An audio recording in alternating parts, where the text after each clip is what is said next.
আর আমি Tanushree Mitrapal, reiki master teacher. আজকে যে বিষয় নিয়ে আলোচনা করব সেটা হচ্ছে 2026 সাল আপনি কিভাবে ভালো কাটাবেন।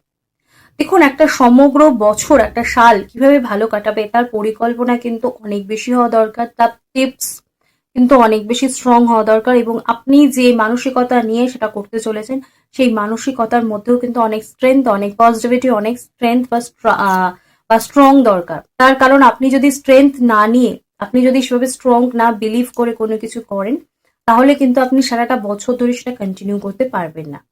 তার জন্যই আপনাদেরকে বলবো, এই যে 2026 সাল, সেটাকে যদি আপনি ধরেন তাহলে 2026 সাল কিন্তু সূর্যের বছর। প্রত্যেকটা বছরই কিন্তু কোনো না কোনো প্ল্যানেটস এর আন্ডারে থাকে। 2025 সাল ছিল মঙ্গলের আন্ডারে। মঙ্গল এন্ডকে ক্রিয়েট করে, সৃষ্টি করে, এবং মঙ্গল যখন এন্ডকে দেখায়, এন্ডটা হচ্ছে মঙ্গলের মাধ্যমে। শুক্র কিন্তু সরি সান কিন্তু কোনো কিছুকে ক্রিয়েট করছে, নতুন করে সৃষ্টি করছে, নতুন করে স্টার্টিং হচ্ছে, সেটাকে কিন্তু ইঙ্গিত করে সান। এই 2026 হচ্ছে সানের অবশ্য করেই বছর।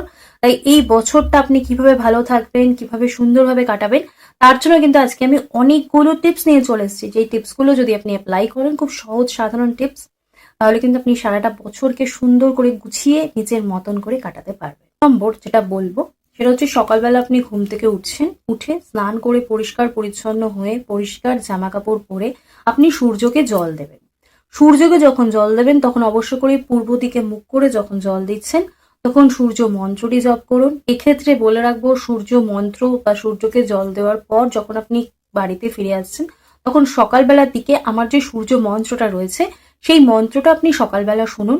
এতে কি হচ্ছে, আপনাকে কানে হেডফোন লাগিয়ে শুনতে হবে না, আপনি জাস্ট ফোনে পুরো চালাতে পারেন, যাতে আপনার পুরো বাড়ি, পুরো বাস্তুতে সেই মন্ত্রর একটা ভাইব্রেশন বাড়ির লোক সকলে পায়, এবং এর থেকেও কিন্তু আপনি একটা পজিটিভ এনার্জি বা পজিটিভ স্ট্রেংথ আপনি এখান থেকে পাবেন। এটা কিন্তু ডেইলি আপনাকে করতে হবে।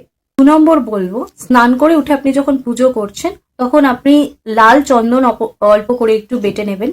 এবার আপনি যখন পুজো করছেন, আপনি যখন ডেইলি কাজই শুরু করছেন, তখন পুজোর শেষে বা পুজোর মাঝখানে আপনি ওই লাল চন্দনের একটু তিলক আপনার কপালে কেটে নিন।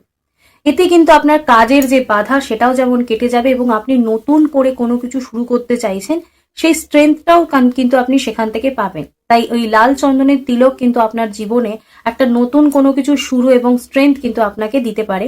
তাই অবশ্য করেই আপনার জীবনের যে কোনো বাধাকে কাটিয়ে নেওয়ার জন্য কিন্তু আপনি এই লাল চন্দনের তিলকের সাহায্য কিন্তু আপনি নিতে পারেন। নম্বর যেটা বলবো সেটা হচ্ছে, সূর্যের আশীর্বাদ পাওয়ার জন্য অবশ্য করে আপনি রবিবার দিনকে চেষ্টা করবেন সূর্যের যে পছন্দের জিনিস, যেমন লাল চন্দন, লাল কাপড়, গুড়, গম, এগুলো আপনি দান করুন।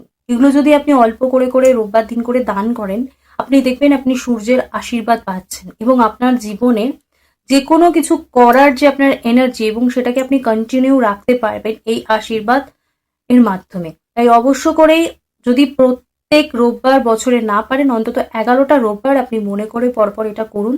দেখবেন আপনার লাইফের পজিটিভিটি কিভাবে আসছে, এবং আপনার সূর্যের আশীর্বাদে আপনি আপনার জীবনকে সুন্দরভাবে কি করে কাটাতে পারছেন। এবং 4 নম্বর যেটা বলবো, সকালবেলা ঘুম থেকে উঠে প্রত্যেকটা দিন আপনি সূর্যের মন্ত্র, আমার ভিডিও লিংক দেওয়া থাকবে ডেসক্রিপশন বক্সে, আমার যে মন্ত্রটা রয়েছে ওটা আপনি প্রত্যেক দিন শুনুন সকালবেলার দিকটা। এটা যদি আপনি শোনেন, আপনার সূর্য কিন্তু আপনার কুণ্ডলীর যে ঘরেই থাকুক, এই মন্ত্র যখন আপনি শুনছেন সেটা কিন্তু আপনার স্ট্রং হচ্ছে। আপনার রিলেশনশিপ, বাড়িতে যার সাথেই যাই থাক, সেই সম্পর্কগুলো কিন্তু বন্ডিং স্ট্রং হবে, এবং আপনি দেখবেন আপনি মান সম্মান পাচ্ছেন, আপনার চাকরি কাজের জায়গায় যত বাধা আছে সমস্ত কিছু দূর হয়ে যাচ্ছে। তাই প্রত্যেক দিন এই মন্ত্রগুলো শুনুন। এই মন্ত্রগুলোর সাহায্যেও কিন্তু আপনার জীবনের যত বাধা আছে আপনি কাটিয়ে উঠতে পারবেন। আজকে আমার ভিডিও যদি আপনার ভালো লাগে তাহলে একটা লাইক করে দেবেন এবং কমেন্টস করে দেবেন। আর আমি কিন্তু প্রত্যেকদিন আপনাদের জন্য ভিডিও নিয়ে চলে আসি, তাই ভালো লাগলে চ্যানেলটা সাবস্ক্রাইব করে নেবেন এবং পাশে বেল আইকনটা প্রেস করে দেবেন, তাহলে আমার ভিডিও নোটিফিকেশন আপনি পেয়ে যাবেন। আর আমার ভিডিও যাতে সকলে পায়, তাই জন্য আমার ভিডিওটা প্রচুর প্রচুর শেয়ার করবেন এবং আমার পাশে থাকবেন। আজকে মনে হচ্ছে এখানেই শেষ করলাম। সকলে সুস্থ থাকবেন, ভালো থাকবেন। নমস্কার।